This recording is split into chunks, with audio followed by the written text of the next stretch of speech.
नमस्कार, India voice पर स्वागत है आपका। मैं हूं आपके साथ प्रियंका मिश्रा। झारखंड में आखिरकार ग्रामीण विकास मंत्री आलमगीर आलम के इस्तीफे के बाद जहां बीजेपी से जेसीएल यानी झारखंड करप्शन लीग बताकर कटाक्ष कर रही है, तो वहीं आलमगीर आलम के इस्तीफे के बाद झारखंड में कई विभागों के अधिकारियों की सांसें भी अटकने वाली हैं, क्योंकि ईडी की कार्रवाई में जिस तरह से जांच चल रही है उससे साफ है कि इंजीनियर, पीए और मंत्री के बाद अब ये गाज झारखंड में कई ठिकानों पर गिर सकती है। जिसके बाद ये तो साफ है कि ईडी जैसे जैसे अपने जांच की आंच तेज करेगी, कईयों की धड़कनें बढ़ना तय है। तो आज इसी विषय पर हम करेंगे बातचीत, लेकिन इससे पहले आप एक नजर डालें इस रिपोर्ट पर। भ्रष्टाचार के आरोपों में घिरे मंत्री ने दिया इस्तीफा। इस्तीफे पर शुरू हुआ सियासी बवाल। विपक्ष ने किया कटाक्ष, जेल में होगी पूरी सरकार। क्या आलमगीर आलम के खुल रहे राज? झारखंड के ग्रामीण विकास मंत्री के पीएस के नौकर के घर से करोड़ों रुपए बरामदगी और टेंडर में कमीशन के मामले में ईडी की जांच की आंच जब से मंत्री आलमगीर आलम तक पहुंची थी, तब से ही सवाल खड़े हो रहे थे कि गिरफ्तार मंत्री आखिरकार अपने पद से इस्तीफा कब देंगे। और अब खबर ये आ रही है कि मंत्री जी ने अपने मंत्री पद का मोह छोड़ दिया है। अब भाजपाई कटाक्ष करते हुए ये कह रहे हैं कि देश में आईपीएल चल रहा है, तो वहीं झारखंड में जेसीएल चल रहा है, यानी झारखंड करप्शन लीग, यानी करप्ट डेयर डेविल्स टीम के कप्तान का विकेट पहले ही गिर चुका था। अब उप कप्तान का विकेट भी गिर चुका है। ऐसा लगता है कि वो दिन दूर नहीं जब पूरी की पूरी टीम की बैठक होटवार के सेंट्रल जेल के भीतर होगी। कल तो मैंने कह दिया था पहले ही कि आलमगीर का जो है समय पूरा हो गया है। अब कई एक मंत्रियों का जो है समय पूरा होने वाला है। जब आप करप्शन किए हुए हो तो आप मरोगे ना, एक न एक दिन तो मरना ही। तो जितने मंत्री हैं झारखंड सरकार के, एक दिन आपको सलाखों के नीचे नजर आएंगे, पीछे नजर आएंगे, क्योंकि झारखंड में पिछले 4-4.5 साल लूट के अलावा कुछ नहीं हुआ। आप कल्पना करो ना कि नोटों की गड्डी ढेर मिल रहा है। कांग्रेस ने आज तक मोदी जी से क्यों विरोध है? क्योंकि मोदी जी नोटों का ढेर जो है दिखा रहे हैं लोगों को। इसके पहले तो नोटों का ढेर नहीं दिखता था, अभी 7-8 साल से ही तो नोटों का ढेर दिखाई देता है ना। पहले रेड होता था, कभी देखा आपने? कांग्रेस के सांसद के यहाँ 300 करोड़ रुपया नोटों का ढेर दिखाई दिया। आज जो है मंत्री के यहाँ कम से कम 40-42 करोड़ रुपया दिखाई दिया। ये सारे पैसे जो है कौन से पैसे हैं? पैसे तो जनता के पैसे हैं ना। देखिए, हमारा मानना है झारखंड में the great corruption premier league का टूर्नामेंट चल रहा है। कैप्टन तो पहले ही जेल में, हेमंत सोरेन तो पिछले 3 महीने से जेल में है, और जो वाइस कैप्टन थे, नंबर 2 थे कैबिनेट में, आलमगीर आलम, उनका भी कल विकेट गिर गया। तो ये जो डेयर डेविल करप्ट टीम है ना, अब इसके एक एक खिलाड़ी उखड़ते जा रहे हैं, और हमें लगता है वो दिन दूर नहीं जब पूरी की पूरी कैबिनेट इनकी सेंट्रल जेल रांची के भीतर होगी, और शायद इनकी अंतिम जो कैबिनेट हो, सरकार खत्म होते होते, वो होटवार के सेंट्रल जेल में ही हो। लेकिन पूरे तरीके से झारखंड को इस सरकार ने लूट लिया, शर्मसार किया अंतर्राष्ट्रीय और राष्ट्रीय पटल पर झारखंड को। और हमारा मानना है कि इस सरकार का जाना तय है। अब जनता इस बार के लोकसभा चुनाव और अगले विधानसभा चुनाव में इन करप्ट लोगों को उखाड़ फेंकेगी। आपको बता दें कि आलमगीर आलम को ईडी ने मंगलवार को 9.5 घंटे और बुधवार को 6 घंटे की पूछताछ के बाद गिरफ्तार किया था। ईडी ने उनके पीएस संजीव कुमार लाल, घरेलू सहायक जहांगीर आलम और उनके करीबियों के ठिकानों पर 6 से 7 मई को की गई छापेमारी में लगभग 37 करोड़ रुपए बरामद किए थे। पूछताछ और जांच में ईडी ने पाया कि इस मामले में मंत्री आलमगीर आलम से इसके तार जुड़े हुए हैं। इसके बाद उन्हें गिरफ्तार किया गया। खैर, अब इस्तीफे की खबर ने साफ कर दिया कि जांच की आंच की जद में अभी कई अधिकारी और राजनेता भी आ सकते हैं। Bureau report, India voice, Ranchi.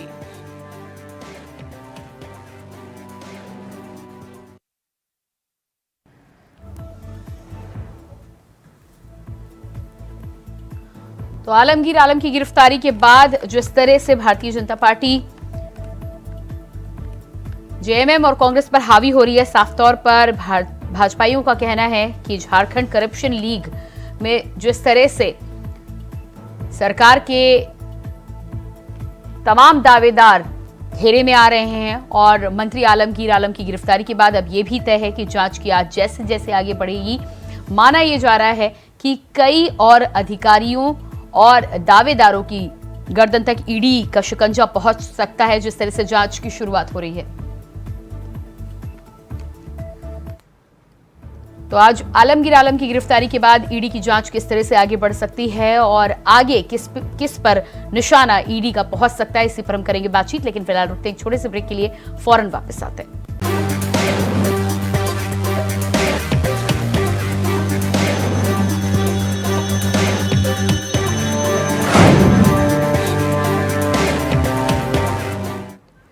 Break के बाद स्वागत है आपका और आज हम बातचीत करें, आलमगीर बोलेंगे, राज खोलेंगे। जिस तरह से ग्रामीण विकास मंत्री आलमगीर आलम ने अपने पद से इस्तीफा दिया और उसके बाद ईडी की रिमांड में, ऐसे में माना जा रहा है कि आने वाले समय में झारखंड में करप्शन को लेकर कई और अधिकारी और तमाम लोग इस पूरे जाल में सामने आ सकते हैं। आज हम इसी पर करेंगे बातचीत। हमारे साथ प्रदीप सिन्हा जी, नेता बीजेपी से जुड़ चुके हैं, स्वागत है आपका कार्यक्रम में। एलएन तिवारी जी, कांग्रेस नेता हमारे साथ हैं, आपका भी बहुत बहुत स्वागत है। और कुंदन तिवारी जी, राजनीतिक विश्लेषक हमारे साथ जुड़ चुके हैं, आपका भी बहुत बहुत स्वागत है।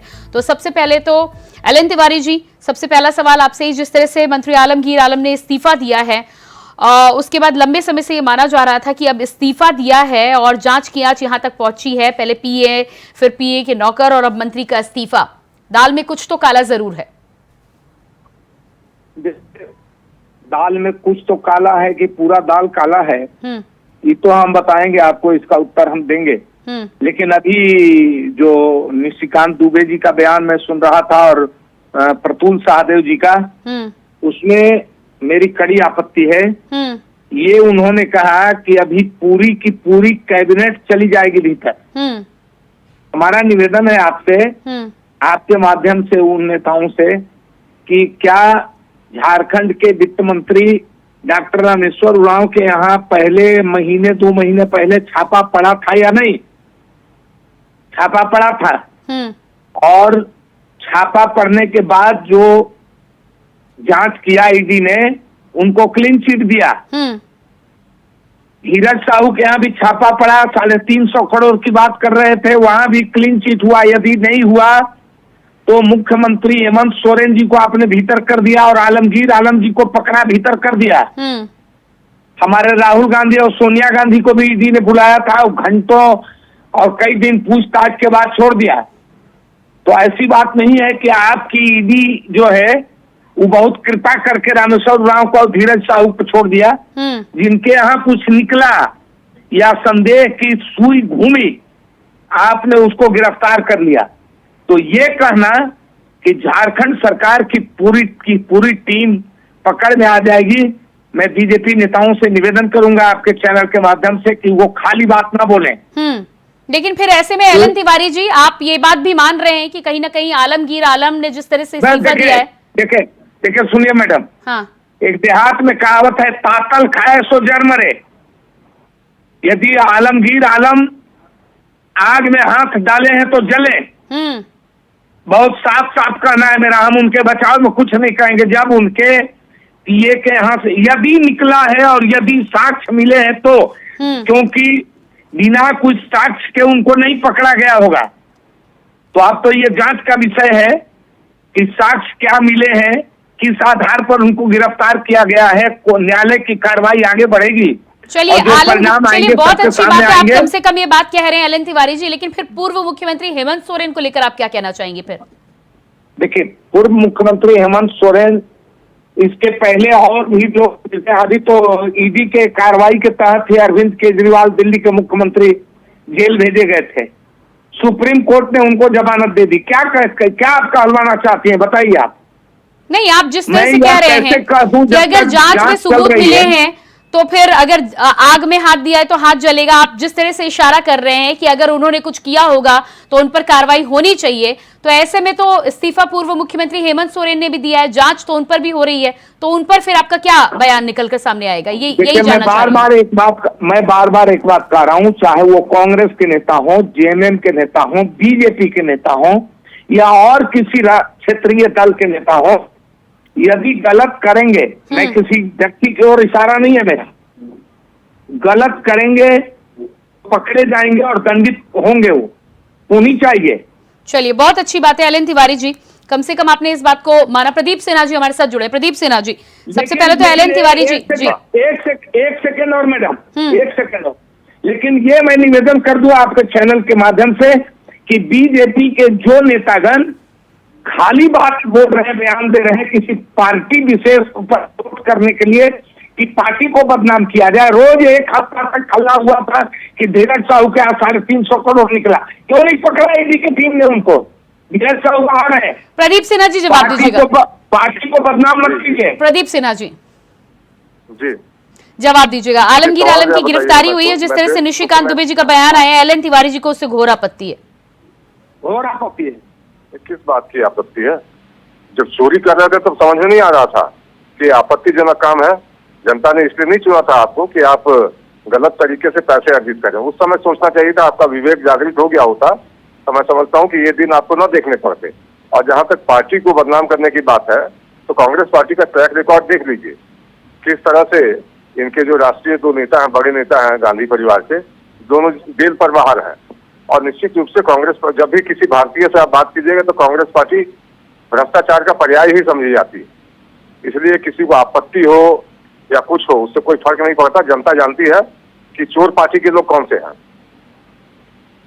तिवारी जी, ये दूध के धोए हैं, ये दूध के धोए हैं।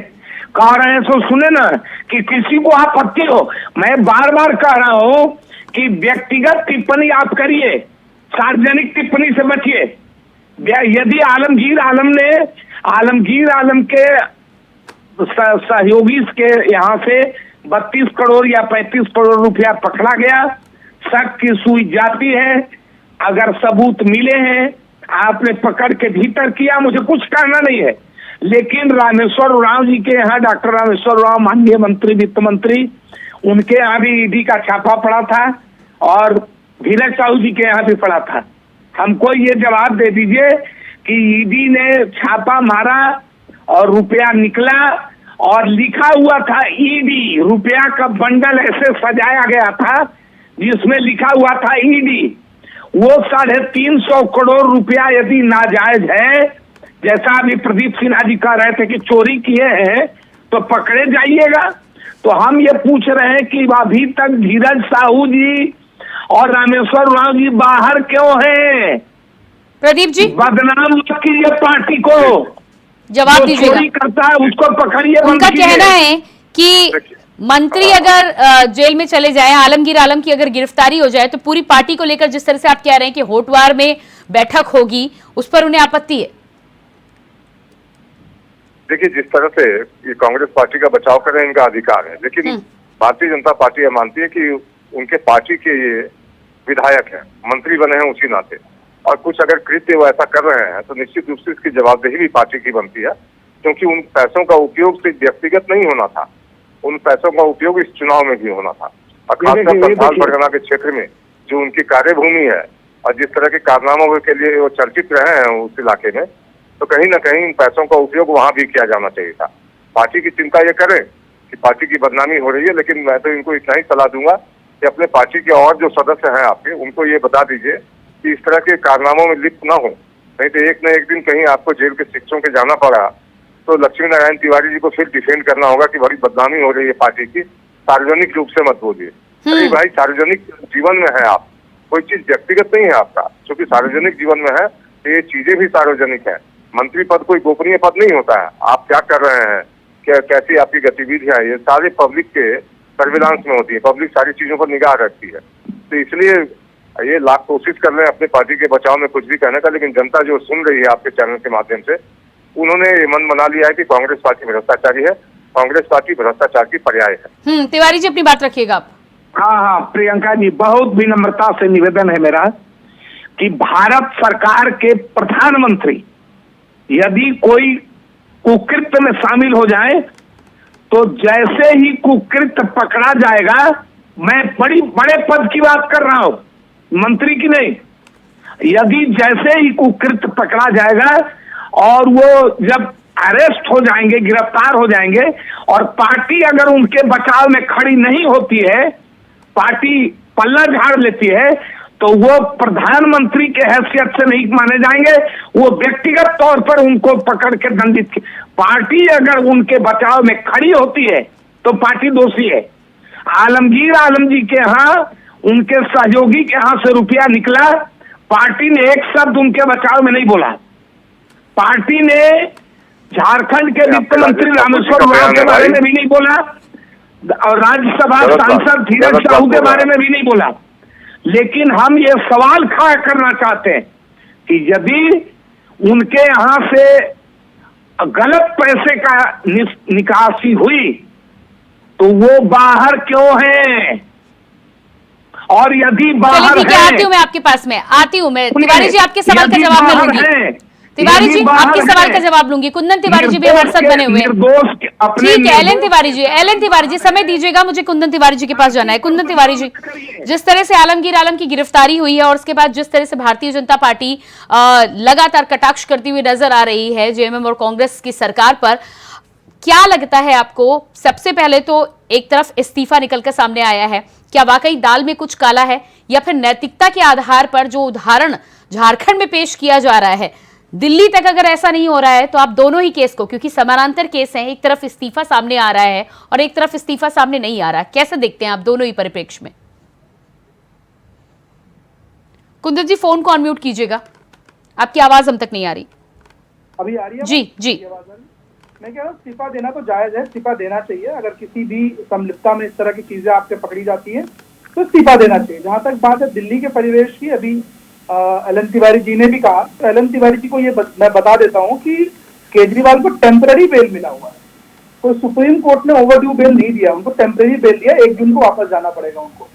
और इवन केजरीवाल के केस में थोड़ा डिफरेंस ये है कि केजरीवाल सीएम रहते हुए भी एक भी मिनिस्ट्री उनके पास नहीं, और उनको पार्टी के अध्यक्ष के रूप में कोर्ट ने पार्टी बनाया, ईडी ने पार्टी नहीं बनाया, कोर्ट ने पार्टी बनाया कि भैया ईडी ने प्रूफ सबमिट किए कि फाइनेंशियल पार्टी के तौर पे ये पैसे खर्च हो रहे थे, तो केजरीवाल को उस तरह से पार्टी अध्यक्ष के तौर पर बनाया गया, मिनिस्टर के तौर पर नहीं बनाया गया। जहां तक बात है आलमगीर आलम की, तो आलमगीर आलम जी के अगर पीए ने उनके नाम को लेकर जवाब दिया है, तो ईडी या उनके सबूत बेहतर, साक्ष्य बेहतर बता सकते हैं, तो साक्ष्यों के आधार पे उनका इस्तीफा देना बनता है, उनके पे कार्रवाई करनी बनती है। और जहां तक बात है एलन तिवारी जी बार बार रामेश्वर उरांव और इनकी बात कह रहे हैं, तो देखिए जब भी फाइनेंशियल केसेस होते हैं, क्योंकि अगर आप कहेंगे जब कांग्रेस की गवर्नमेंट थी लास्ट टाइम, तो कुछ ऐसे भी केसेस हुए हैं बड़े नेताओं पे बीजेपी के, जो कि बेसिकली फ्रेम्ड केसेस थे। क्रिमिनल केसेस फ्रेम किए जा सकते हैं पर फाइनेंशियल केसेस फ्रेम नहीं किए जा सकते हैं। Financial cases need to be have proof, without proof, इसलिए रामेश्वर उरांव और उनको गिरफ्तार नहीं किया गया, क्योंकि जब फाइनेंशियल केसेस में प्रूफ नहीं होगा तो गिरफ्तार नहीं किया जाएगा। पर क्रिमिनल ऑफेंस में अगर आपको पार्टी बनाया गया, क्रिमिनल ऑफेंस में बोला जाता है कि भैया आपको आप पे शक की निगाह से देखा जा रहा है, तो भी आपको जेल भेजा जा सकता है। तो पॉइंट वो है, इसीलिए इन दोनों केसेस में केस तो बहुत डिफरेंट है। केजरीवाल दिल्ली के केस में और झारखंड केस का डिफरेंट आसमान जमीन का केस है मेरे हिसाब। बिल्कुल, जिस तरह से मंत्री आलमगीर आलम का इस्तीफा हुआ है, अब ईडी की रिमांड में वो हैं, पूछताछ और जांच की आंच जैसे जैसे आगे बढ़ेगी, क्या लगता है आपको? लगातार ईडी की जांच का विरोध झारखंड में किया जा रहा था, लेकिन जांच जैसे जैसे आगे बढ़ रही है, करप्शन का ये दलदल और गहरा होता हुआ नजर आ रहा है। देखिए अभी कुछ दिन पहले, कल या परसों की बात है, 9,000 रुपए का घूस लेते हुए शिक्षक भी गिरफ्तार हुए हमारे पलामू में, या कौन से जिला में कंफर्म नहीं हूँ। और ऐसे केसेस लगातार झारखंड में आ रहे हैं। सरकार किसी की भी हो, करप्शन के साथ किसी भी पार्टी को साथ नहीं देना चाहिए। सरकार किसी की भी हो, करप्शन के अगेंस्ट सबको होना चाहिए।